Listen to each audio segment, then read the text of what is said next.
1,22,324 शिक्षकों की बहाली ये प्रमाण है हमारी सरकार के बेहतर कार्य का। ये प्रमाण है तेजस्वी प्रसाद यादव का जो संकल्प था कागज़ पर नहीं है, ये पूरी तरह से पारदर्शी है। जो मामले हैं वो बीपीएससी भी और बिहार का शिक्षा विभाग भी दोनों देखने का काम कर रहा है, और जहाँ पर भी कोई कमियां हैं उन कमियों को दूर भी कर दिया जाएगा।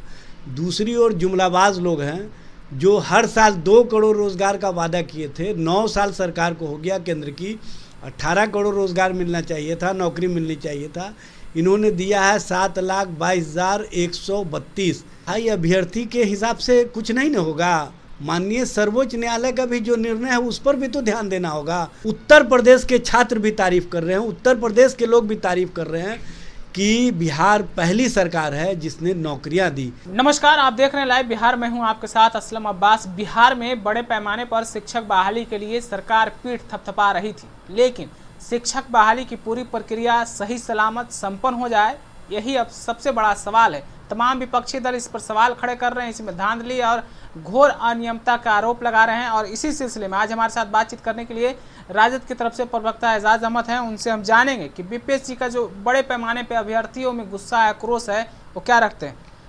खूब आप लोग तारीफ कर रहे थे सरकार की, और कितना संख्या मतलब बोला नहीं जा सकता अभ्यर्थियों के क्या क्या नहीं हो रहा। देखिए, सबसे बड़ी बात यह है कि हमारी सरकार का संकल्प था रोज़गार देने का, और उस संकल्प को हमने पूरा किया है। जब से हमारी सरकार बनी है 4 लाख के करीब हमने रोज़गार दिए हैं। कागजों पर दिया है भाई, कागज़ पर नहीं है, स्पष्ट रूप से दिख रहा है। ये बताने की आवश्यकता नहीं है, प्रमाणित है। ये किसी को दिखाने की भी आवश्यकता नहीं है। जो छात्र, जो परीक्षार्थी और जो लोग नौकरियां पाए हैं, उनके चेहरे पर, उनके परिवार में जो खुशियां हैं वो दूसरे लोगों को पच नहीं रहा है। उनको बेचैनी हो रही है कि ये सरकार नौकरी कैसे दे रही है, क्योंकि वो जुमलाबाजी करने वाले लोग हैं, वो भ्रम में रखने वाले लोग हैं। हमने जो वादा किया था उस वादे पर हम आगे बढ़े हैं, और स्पष्ट रूप से हमारी जो कार्यशैली है वो स्पष्ट रूप से दिखती है। और उनकी कार्यशैली कहीं पर निगाहें वाली बात नहीं, साफ साफ बोलिए। आज रिजल्ट पर सवाल उठा रहे हैं विपक्ष के नेता, और साफ अभ्यर्थी बोल रहे हैं। आप खुद जान लीजिए, एक बीएड वाले को बहाली नहीं होना, रिजल्ट दे दिया गया। एक कैंडिडेट को 2-2 जगह रिजल्ट दिया गया है। आखिर सीटें कैसे सिर्फ कागज पे ही तो भरा जा रहा है। देखिए, कागज पर नहीं है, ये पूरी तरह से पारदर्शी है। जो मामले हैं वो बीपीएससी भी और बिहार का शिक्षा विभाग भी दोनों देखने का काम कर रहा है, और जहाँ पर भी कोई कमियां हैं उन कमियों को दूर भी कर दिया जाएगा। लेकिन 1,22,324 शिक्षकों की बहाली ये प्रमाण है हमारी सरकार के बेहतर कार्य का।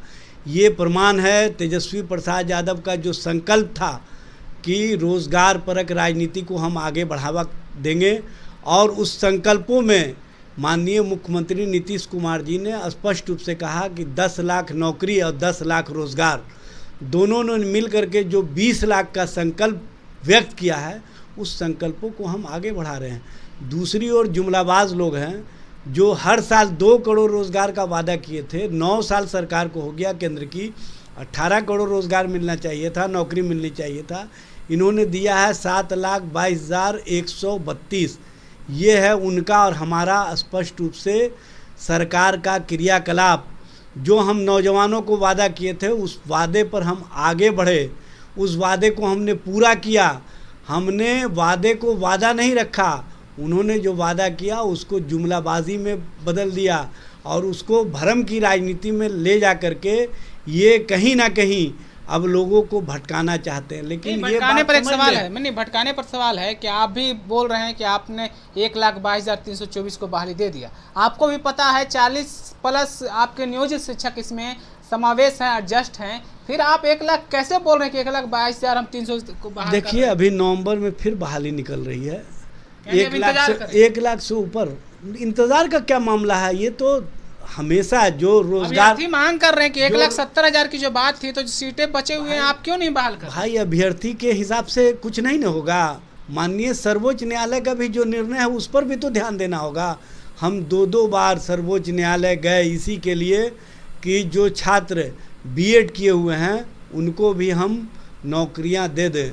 लेकिन जो हमारा हाथ बंधा हुआ है माननीय सर्वोच्च न्यायालय के निर्णय के कारण, और हमने पहले ही स्पष्ट कर दिया था कि हम बीएड वाले को तभी लेंगे जब सर्वोच्च न्यायालय का निर्णय आ जाएगा, या जो राष्ट्रीय शिक्षा नीति है भारत सरकार की उसके द्वारा हमको दिशा निर्देश दिया जाएगा। लेकिन राष्ट्रीय स्तर पर भी हमको भारत सरकार की ओर से कोई स्पष्ट दिशा निर्देश नहीं मिला, बल्कि स्पष्ट कर दिया गया कि जो सर्वोच्च न्यायालय का निर्णय है उसी निर्णय अनुसार बिहार सरकार काम करे। आखिरी तो सवाल हमारे रहेगा, हाथ बंधे रहे। नहीं ठीक है, आखिरी सवाल रहेगा, जिस तरीके से आप लोग बोल रहे थे शिक्षक बहाली को लेकर, अब शिक्षा विभाग की तरफ से के पाठक और चेयरमैन बीपीएससी के अतुल प्रसाद किस तरीके से अपनी पीठ थपथपा रहे थे। आप लोग भी बोल रहे थे बहुत अच्छा काम हो रहा है, लेकिन रिजल्ट आने के बाद, बहाली की प्रक्रिया शुरू होने के बाद किस तरीके से अभ्यर्थियों में गुस्सा देखा जा रहा है, आप क्या बोलिएगा इस पर? क्या बोलिए? देखिए, हम पीठ नहीं थपथपा रहे हैं। जो छात्र, जो परीक्षार्थी पास आउट होकर के आए हैं, जिनको नौकरियां मिल रही हैं, वही हमारी सरकार का पीठ थपथपा रहे हैं, वही नीतीश जी के तेजस्वी के क्रियाकलाप की तारीफ कर रहे हैं। उत्तर प्रदेश के छात्र भी तारीफ कर रहे हैं, उत्तर प्रदेश के लोग भी तारीफ कर रहे हैं कि बिहार पहली सरकार है जिसने नौकरियां दी, और स्पष्ट रूप से बिहार सरकार ने जो नौकरियां दी हैं ये उनकी जो सोच है ये बेहतर सोच है, जबकि उत्तर प्रदेश सरकार की सोच है हमको मंदिर और मस्जिद के राजनीति में फंसा करके रखना, हमको कहीं ना कहीं अपने एजेंडे में फंसा करके रखना।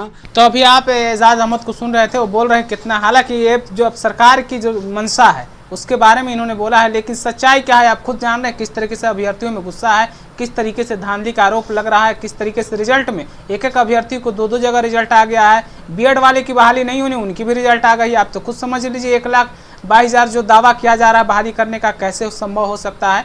आप भी अगर अभ्यर्थी हैं तो आप अपनी राय क्या रखते हैं कमेंट करके हमें ज़रूर बताइए। तब तक के लिए बने रहिए लाइव बिहार के साथ। आपका धन्यवाद।